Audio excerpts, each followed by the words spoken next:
आखिरी पहला सवाल है, पौधे की जड़ जल को किस क्रिया द्वारा अवशोषित करती है? किस क्रिया द्वारा अवशोषित? परासरण क्रिया द्वारा। परासरण क्रिया के द्वारा। नाइट्रोजन स्थिरीकरण कितनी विधि द्वारा होता है? 2 विधि द्वारा, विसर्जन और प्राकृतिक विधि, विसर्जन विधि। अच्छा ठीक है, बहुत अच्छा। क्रांतिक तत्व किसे कहा जाता है? NPK, nitrogen, phosphorus, potassium. बहुत अच्छा बहुत अच्छा। काइन से जल का अवशोषण कौन करता है? बढ़िया। बढ़िया। अमाशय का अगला भाग क्या कहलाता है? कार्डियक। अमाशय का पिछला भाग क्या कहलाता है? खंडित। अमाशय का पिछला भाग क्या कहलाता है? पाइलोरिक। छोटी आंत की लंबाई कितनी होती है? 6 मीटर लंबा और 2.5 सेंटीमीटर चौड़ा। अच्छा, चौड़ाई 2.5 सेंटीमीटर। ये बताइए, एमाइलेज एंजाइम का क्या कार्य है? एमाइलेज एंजाइम का क्या कार्य है? एमाइलेज एंजाइम का क्या कार्य है? भोजन के स्टार्च को मार्टोज में बदल दें। चलिए, बहुत अच्छा। लाइपेज एंजाइम का क्या कार्य है? बसा बसियम एवं ग्लिसरॉल में बदल देता है। बहुत अच्छा। ट्रिप्सिन का क्या कार्य है? ट्रिप्सिन का क्या कार्य है? भोजन के प्रोटीन को एमिनो अम्ल में बदल देता है। चलिए ठीक है। अच्छा ये बताइए, अपचा भोजन इलियम के बाद कहाँ जाता है? बढ़िया। बढ़िया। जैव प्रक्रम किसे कहते हैं, ये बताइए। वे सारी क्रियाएं जिनके द्वारा जीवों का अनुरक्षण होता है उसे जैव प्रक्रम। बहुत अच्छा। आप बताइए, आहार नाल की दीवार से निकलने वाले मुख्य हार्मोन जो चीनी के पाचन में सहायता करते हैं, उसे क्या कहते हैं? उसके नाम बताइए। सिक्रेटरी, मोनोसिटोकाइनिन, एंटेरोकाइनिन। बहुत अच्छा। अगला है, मनुष्य के मुख गुहा में कौन कौन सी लाल ग्रंथि पाई जाती है? बायोटिक, सबमैंडिबुलर, सबलिंगुअल। अगला है, नाइट्रोजन गैस को नाइट्रोजन के यौगिकों में परिवर्तित करने की प्रक्रिया क्या कहलाती है? नाइट्रोजन का ऑक्सीकरण। परजीवी पोषण किसे कहते हैं? प्राणी जिस पोषण में दूसरे प्राणी के संपर्क में अस्थायी या अस्थायी रहता है उसे अपना भोजन प्राप्त करता है, उसे परजीवी पोषण कहते हैं। बहुत अच्छा। प्रकाश संश्लेषण किसे कहते हैं? सूर्य ऊर्जा की सहायता से प्रकाश संश्लेषण में कार्बन डाइऑक्साइड और जल का पदार्थ कोशिकाओं में अस्थिरीकरण कर कार्बनिक ग्लूकोज या कार्बोहाइड्रेट में होता है, उसे प्रकाश संश्लेषण कहते हैं। बहुत अच्छा। अगला सवाल है आपका, श्वसन क्रिया में क्या क्या मुक्त होता है? श्वसन क्रिया में क्या क्या मुक्त होता है? कार्बन डाइऑक्साइड, जल और ऊर्जा। बहुत अच्छा। श्वसन क्रिया में उत्पन्न ऊर्जा किस रूप में होता है? श्वसन क्रिया में उत्पन्न ऊर्जा किस रूप में? एटीपी के रूप में। श्वसन क्रिया में कोशिका ईंधन का ऑक्सीकरण किसकी उपस्थिति में होता है? एंजाइमों की उपस्थिति में। श्वसन का प्रथम चरण कौन है? अवायवीय श्वसन।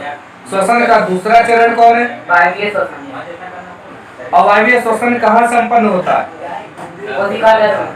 बहुत अच्छा। वायवीय श्वसन कहाँ संपन्न होता है? माइटोकॉन्ड्रिया में। अच्छा। किसमें श्वसन की गति तीव्र होती है, जंतु में या? जंतु में ही होती है। श्वसन कितने प्रकार का होता है? श्वसन 2 प्रकार का होता है, वायवीय श्वसन, अवायवीय श्वसन। मानव शरीर के वक्ष गुहा को उदर गुहा से कौन अलग करता है? डायफ्राम। डायफ्राम।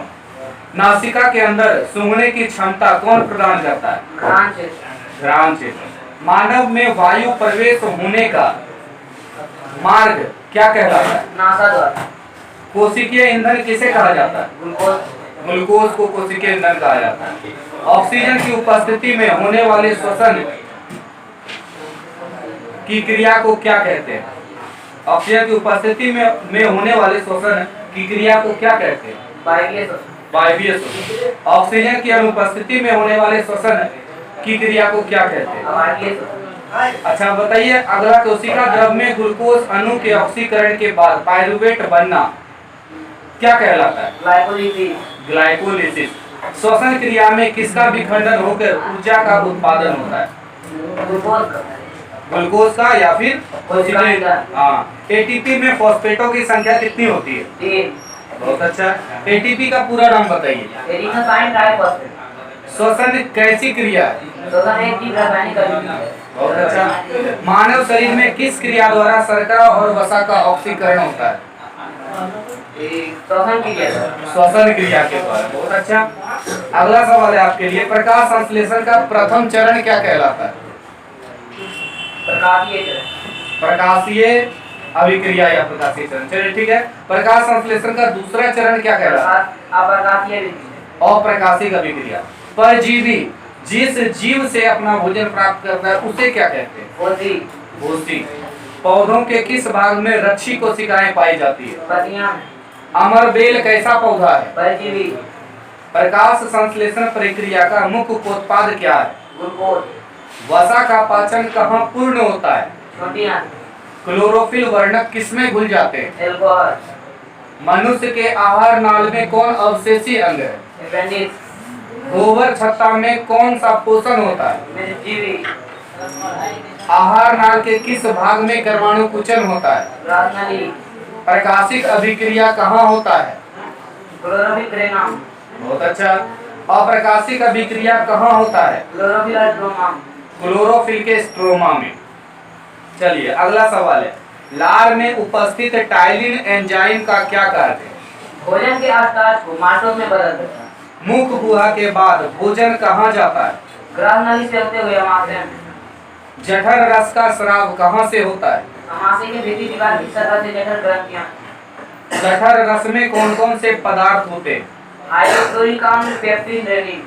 हाइड्रोक्लोरिक अम्ल का क्या कार्य है? एंजाइम की क्रिया को तीव्र करता है, बैक्टीरिया या जीवाणु को मारने में सहायता करता है। पेप्सिन का क्या काम है?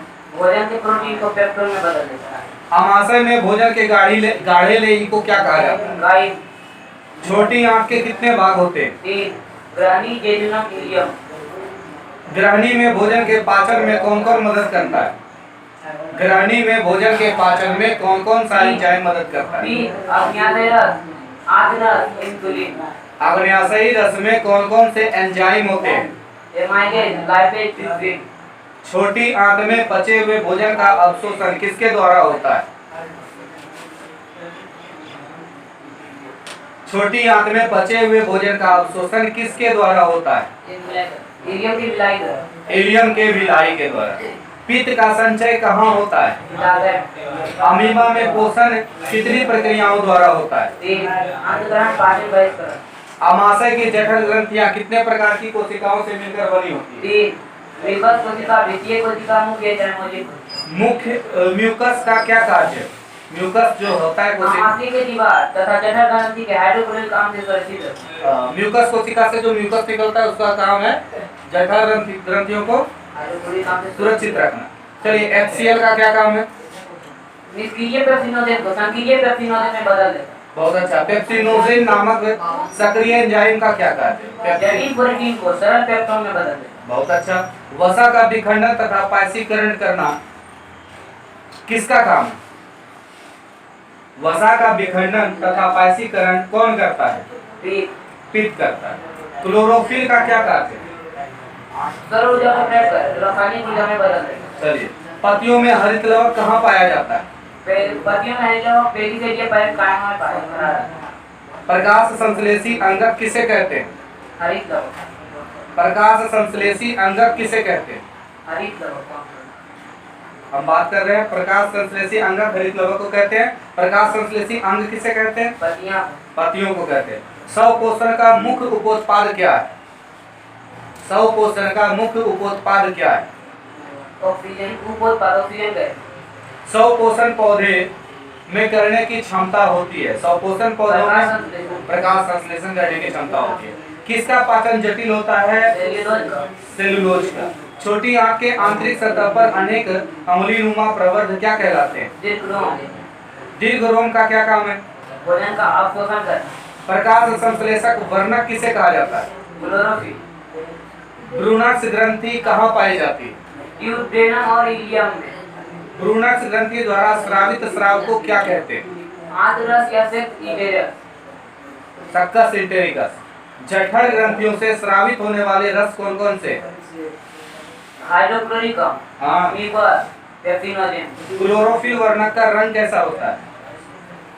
हरा। हरा। अमाशय की दीवार पर बनने वाला फोड़ा क्या कहलाता है? Peptic ulcer. पेप्टिक अल्सर क्यों हो जाता है? जठर ग्रंथि के अत्यधिक स्रावित होने से। अत्यधिक शराब होने के कारण। छोटी आंख और बड़ी आंख की जोड़ पर एक नली होती है, उसे क्या कहते हैं? उसे सीकम कहते हैं। गैस्ट्रिन हार्मोन कहाँ से स्रावित होता है? आमाशय से। चलिए बहुत अच्छा है। अब इसी के साथ हम